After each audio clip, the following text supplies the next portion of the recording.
My name is James Washington. And Mr. Washington, what brought you to Lyceum Physical Medicine?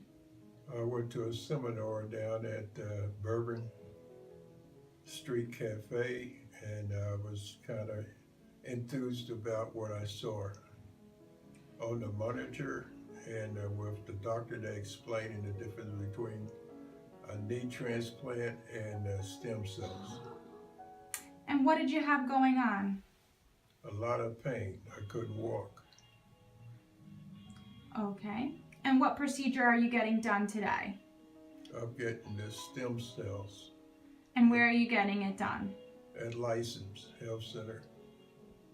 What body part? My knee. Okay.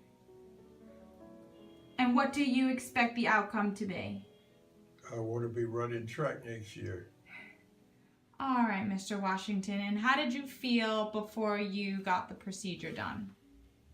I was in a lot of pain. And Mr. Washington, how do you feel after you got the procedure done? A little better. And what do you expect the outcome to be? 6 months I want to be walking. And would you recommend stem cells, regenerative medicine to others? I have already. Wonderful. And would you recommend the office to others? I have already. All right, say thank you. Thank you.